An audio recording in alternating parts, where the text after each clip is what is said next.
built by Sir Christopher again. 35 years to build, opened in 2010. On these steps you see in front of us now, they're Mary Poppins. They feed the birds, stomach to bed. Silly cow, we ended up with 50 million pigeons here to do their nest all over the buildings. Didn't have to clean the buildings, use some of the details doing. Buried in there is the history of England. Great Britain. Victoria. I can't believe you said that. Lord Nelson. The monument to the Great Fire of London is 202 feet high, and you should fall over backwards around in 20 grand, go to the left. But the fire first started. Note the way it's all been closed a bit off. There are 311 steps up. You've been round by the stock market once. The stock market boys got it wrong big time. That's their favourite location. You take the 311 steps up. However, to your left is a much more bridge. That is Tower Bridge. Two great basketballs in the centre. They open up around two ships sail through. Ships like HMS Belfast now there on the left. Today a floating museum. Launched in 1938.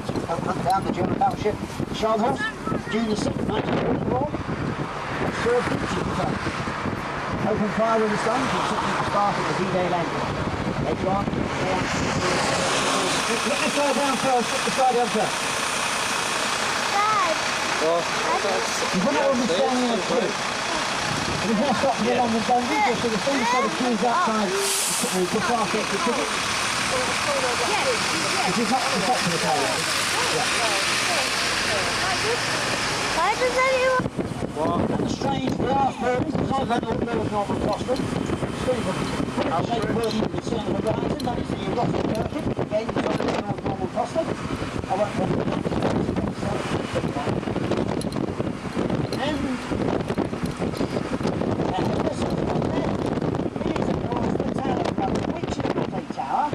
concentric castle, 28 towers, built originally by William the Conqueror, dates on 1087 onwards.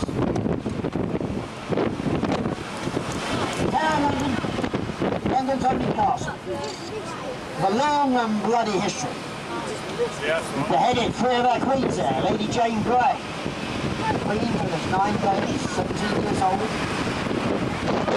Henry VIII to the Queens, Catherine Howard and Anne Boleyn, they were beheaded here. Chopped off with a dandy guns. Although not Anne Boleyn, she requested a special tradition of execution, we did it with a sword to come over the time to do her. Henry VIII said, yes, darling, no problem. Very nice of him. If you were well connected, you got disconnected from private inside the town. If you weren't so well connected, you got disconnected on town.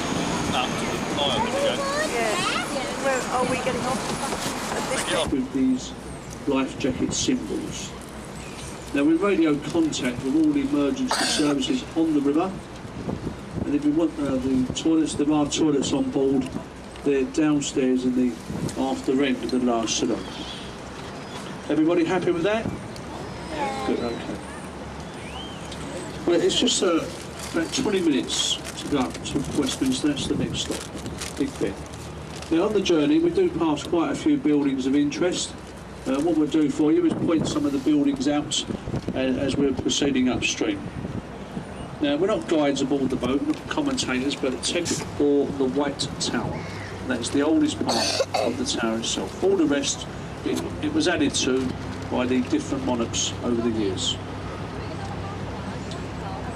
Now the tide on the river is rising. On a good spring tide here in London, the water does sometimes cover the writing entry to Traitors Gate. So you can see there's a rise and fall of tide on the river, this bridge. I'm sure you're aware the centre roadway of that bridge, it opens like a double-sided drawbridge. This is to allow the tall ships in and out of the Pool of London. The bascles of that bridge have been raised successfully many times, and it's only failed to open on a few occasions. Had a few breakdowns, but a very successful piece of Victorian engineering, and that is a lovely bridge, I'm sure you'll agree. Won't you? Yes. What do you think of London? That's Tower Bridge. 1894 it was opened. Over 100. Served with great distinction through the Second World War, as she last fired the guns in anger during the Korean War. She was flagship for the United Nations. Her action of note, that came on Boxing Day, Christmas 1943. This is when she was involved in the chasing, the shelling, and the eventual sinking of the famous German battleship, the Scharnhorst. And that was the pride of the German fleet at the time. She went down with a loss of 2,000 men. And there we are, 2 naval ships from the British Navy. Finest navy in the world. On our right, we've got an old customs building there. That's the Water Guard House. There's the customs building for the Pool of London, to your right hand side. They used to deal with all the paperwork and documentation of the ship's cargo that was going ashore here in the Pool of London. The next building to our right, that's the famous old Billingsgate Fish Market. It's now used for corporate functions and filming. No longer a fish market. Built here by the Romans. The Romans, when they was here, they built a bridge across the river at this place. And that was about 2,000 years ago. Previous bridge, that was an old 5-arch one. And they say in America now, they've sold the old bridge. They say in the States, standing a man-made lake, Lake Havasu, in the Arizona desert, as a tourist attraction. And this is where the old bridge used to stand, right here. Drake ship, the Golden Hind. Open to the public, you can visit the ship. And Francis Drake, he became famous, but he sailed all the way around the world. The ship exactly the same as that. A lovely photo of St Paul's in the background. But look, they put the bridge here and it's spoilt the view. What a terrible shame. Really is a shame there. St Paul's in the background took 35 years to build. But it stands 365 feet high. The dome is said to weigh 32,000 tonnes. And it incorporates the Whispering Gate. Now, whilst you're in London, if you've got the time, try and visit St Paul's. That is probably our most outstanding building. But what's beautiful in there is the painting of the ceiling inside the dome. It's all painted with biblical scenes, and that really is something to see there. Green's masterpiece, St Paul's to our right hand.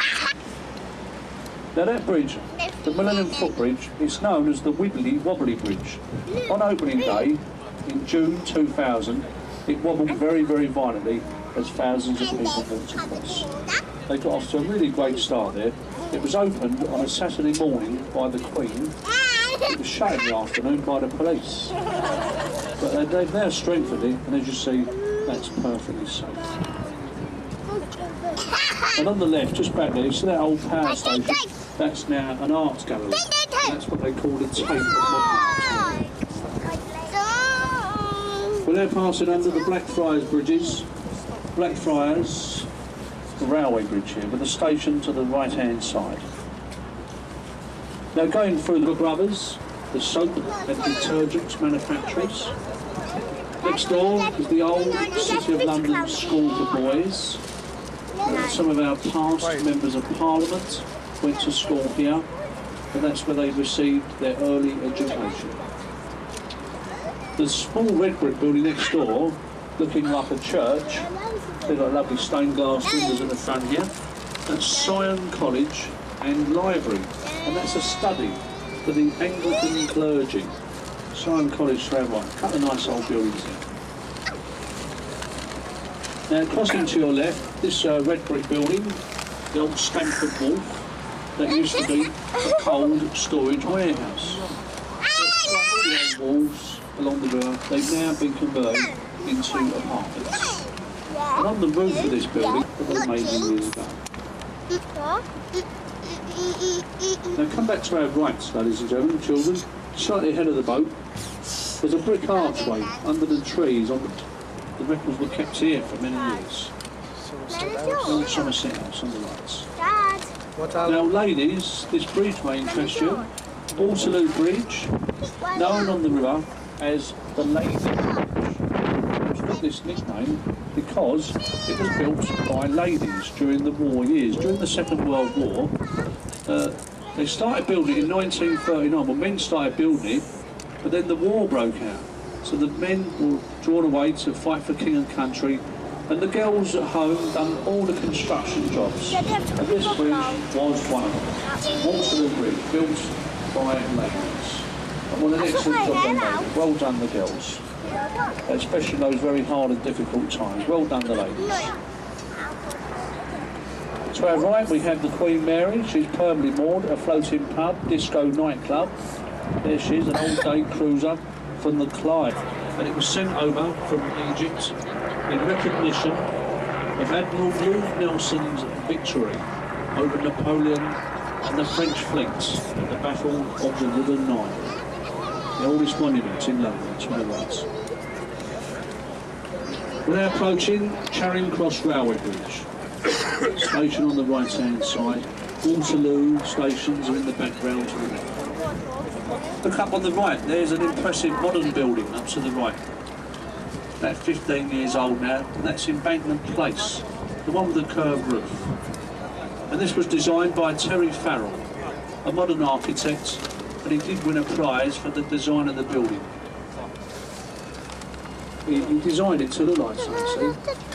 He designed it, we're told, to look like a train emerging from a tunnel.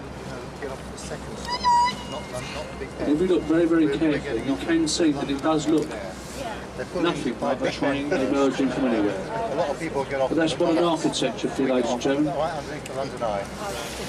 Either side of the old railway, you've got a footbridge here as well, look. That's the new 100th footbridge. And on the upstream side is the new Golden Jubilee Walkway. They are the newest bridges over the Thames, ladies and gentlemen. Now clearly the bridge, you've got a lovely Parliament ahead of us, so we've got your cameras. Nice views of Parliament in front to Westminster. And the Gothic style building to the right, Whitehall Mansions. That's mainly private apartments. It also houses the 5-star Royal Portsmouth Hotel. If you finish a drink when you leave the boat, there's a floating pub to your right, the old Tattershall Castle. So she's permanently moored there. That's a floating pub disco night. There's a memorial on our right, a war memorial, and I think this is very important. The white collar with the eagle on top commemorates the men, the women, and of course all the allies who gave their lives during the First and the Second World Wars. The beak of the bird points due south to the coast of France, where so many of the brave young airmen sadly Can you say this or no? Now go to our left quickly, and there you see this London Eye. Now the Eye stands 450 feet high. It takes 30 minutes to go round, but it does provide a lovely view of the capital. And they do say that from the top, on a clear day, then you can see about 25 miles across London. That's only on a clear day. We don't get any clear days here in London. It's been a huge success. The bridge in front of you is Westminster, and there's Westminster Pier on the right. And to conclude the commentary, we'll tell you about the Parliament building ahead to the right. There's the lovely Houses of Parliament, the seat of the British government. And the official name for the Houses of Parliament is the new Palace of Westminster. Now the clock tower is known throughout the world as Big Ben. Everybody calls it Big Ben. Well, Big Ben is just a nickname for the 13.5-ton bell that chimes the hour. The correct title for the clock is the Westminster Clock and Tower, better known as Big Ben. Now as we're swinging round, we're going to turn around here, and as we go round the Forth River, we've got a lovely view of Parliament. Now look to the far end of the Houses of Parliament and you see a square tower. This is called the Victoria Tower. Now if you're ever in London again, you might see a flag flying from the tower, and when you do see the Union flag flying from that tower, well, it tells us that they're in session. It will tell you that they're actually working in the Parliament building. But it is a very rare sight, that flag, ladies and gentlemen, flying from that